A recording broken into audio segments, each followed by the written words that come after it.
जिंदाबाद जिंदाबाद जिंदाबाद, इनकलाब जिंदाबाद जिंदाबाद जिंदाबाद, आवाज दो आवाज दो। आप लोग पीछे बैठे रहिए। जुल्म के टक्कर में हजार जुल्म के टक्कर में अभी तो ये अंगड़ाई है, आगे और लड़ाई है। अभी तो ये अंगड़ाई है, आगे और लड़ाई है। 5 साल बाद उत्तर प्रदेशीय प्राथमिक शिक्षक संघ के बैनर तले अपनी 14 सूत्रीय मांगों के समर्थन में आज गुरुवार को जिला बेसिक शिक्षा अधिकारी मऊ कार्यालय पर एक दिवसीय धरना संपन्न हुआ। उक्त धरने को संबोधित करते हुए उत्तर प्रदेशीय प्राथमिक शिक्षक संघ के जिला अध्यक्ष श्री कृष्णानंद राय जी ने कहा कि यदि हम एकजुट रहेंगे, संगठित रहेंगे, तभी शिक्षकों के हित को कोई हानि नहीं पहुंचाएगा, अन्यथा शिक्षक अपनी समस्याओं को लेकर त्रस्त रहेंगे। उन्होंने कहा कि अब समय आ गया है कि अपनी मांगों और हक के लिए सभी शिक्षक एकजुट हों, जिससे प्रताड़ित होने से बच सके। उक्त धरने में जमकर शिक्षक गरजे। वर्षों बाद बीएसए प्रांगण में शिक्षक एकता जिंदाबाद, हमारी मांगे पूरी हो के नारे गूंजे। धरने की अध्यक्षता श्री रजनीश कुमार पांडे जी ने किया। उक्त अवसर पर अखिलेश्वर शुक्ला, प्रवीण राय, जनार्दन सिंह, अंजनी सिंह, रामाश्रय यादव, जगमोहन सिंह, राशिद जमाल, जयशंकर यादव, शशि भूषण राय, शशिकला पांडे, सुजीत राय, संतोष मिश्रा, इकलाक अहमद, परवेज अंसारी, सुमन राय, ममता शर्मा, रईसा अंसारी आदि उपस्थित रहे। देखिए इस धरने की कुछ तस्वीरें बीएसए कार्यालय मऊ से।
ये विगत 5 वर्षों के बाद जिला बेसिक शिक्षा अधिकारी मऊ के प्रांगण में धरना हो रहा है।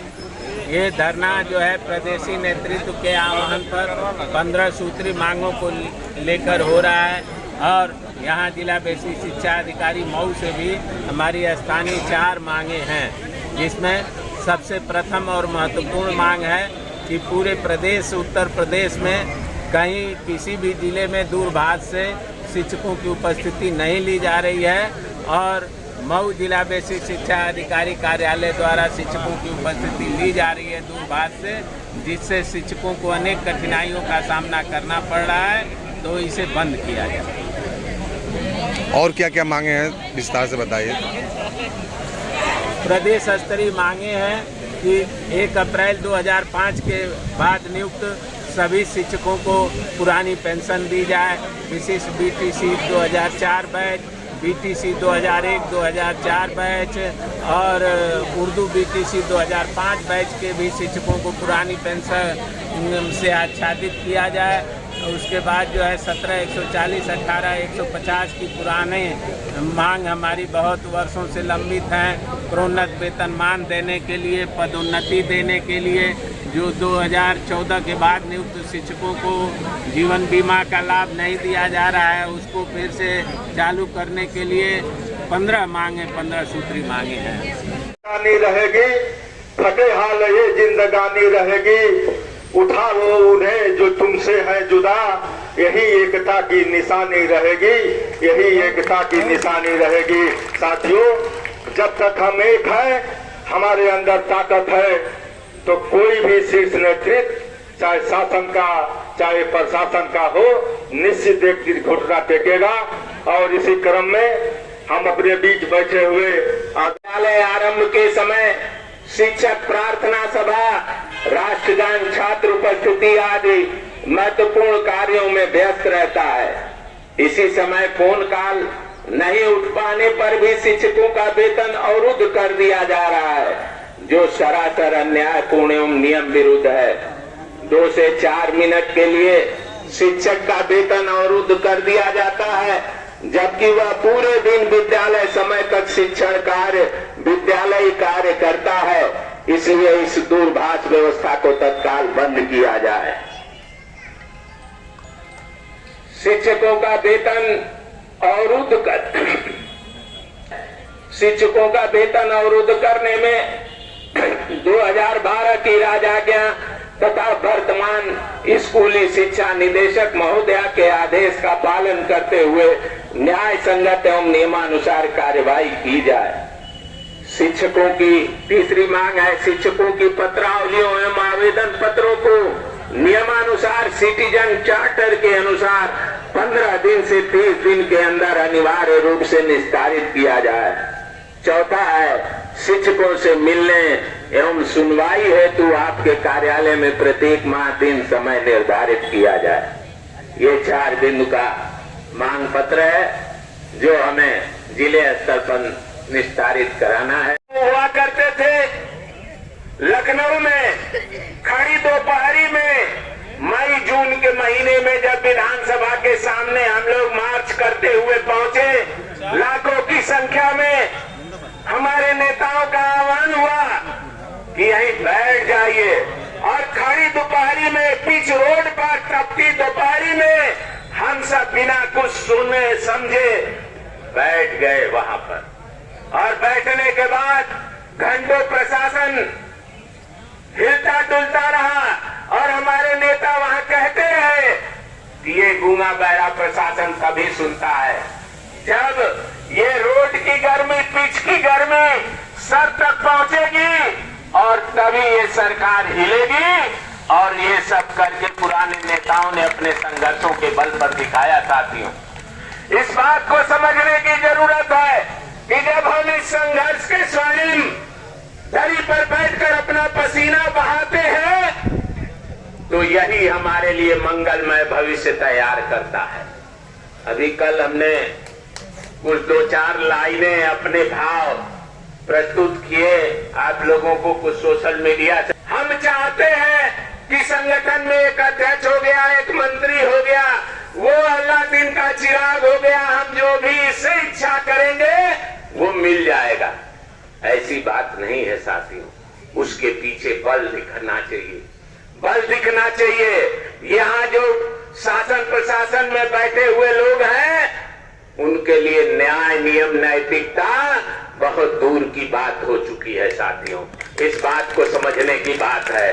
आज भी हमारा सबसे नैतिक, सबसे कर्मठ और सबसे सहनशील शिक्षक ही है इस समाज के कर्मचारियों में, और इसीलिए सबसे ज्यादा उंगलियां उसी पर उठती हैं, क्योंकि वो नियम से काम करता है, नैतिकता से काम करता है, सहनशीलता से काम करता है, सबका सम्मान करता है। इसीलिए उंगलियां ज्यादा काम करने वालों पर ही उठती हैं। साथियों, ये प्रकृति का नियम है। लेकिन अपने खिलाफ हुए अन्याय का अगर हमने प्रतिकार नहीं किया तो ये जमाना, ये दुनिया कभी माफ नहीं करती। साथियों, आप इस बात को समझ लीजिए। महात्मा गांधी, जिसको सारी दुनिया हम सब राष्ट्रपिता बापू के नाम से जानते हैं, उनके अहिंसा की पुजारी हैं, उनकी अहिंसा की पूजा और उसकी बड़ाई पूरा विश्व करता है। लेकिन उन्होंने भी कहा, महात्मा गांधी ने भी कहा है कि अन्याय करने वाला पापी होता है और अन्याय को सहन करने वाला उससे भी बड़ा पापी होता है। ये महात्मा गांधी के शब्द हैं। साथियों, तो इसके लिए हम आपको समझना है कि अगर कोई हमारे साथ अन्याय कर रहा है और उस अन्याय को हम सहन कर रहे हैं, उसका प्रतिकार नहीं कर रहे हैं, तो हम उससे भी बड़ा पाप कर रहे हैं, बुरा कर्म कर रहे हैं। प्रतिकार करना जरूरी है, ये हमारे संस्कृति ने हमें सिखाया है। भगवान श्री राम की पूजा घर घर होती है, घर घर आराधना होती है। क्यों? क्योंकि उन्होंने जो अन्याय उनके खिलाफ हुआ उसका उन्होंने प्रतिकार किया, उसके लिए जो भी कर सकते थे उन्होंने किया। जब बात सम्मान पर आ गई तो, लेकिन आज आप सोचिए, महाभारत के बहुत से ऐसे और अंतर में है विश्वास, तो ठोकर और ठुकराने का होगा कहाँ तुम्हें एहसास। मकसद में सच्चाई है तो सीना ठोक के यही कहो, मकसद में सच्चाई है तो सीना ठोक के यही कहो। दुनिया तुमको झुकना होगा, विश्वास पे अपने खड़े रहो, खड़े रहो, अड़े रहो, अड़े रहो। दुनिया जिसने भी बदली है, पहले उसको इनकार मिला। दुनिया जिसने भी बदली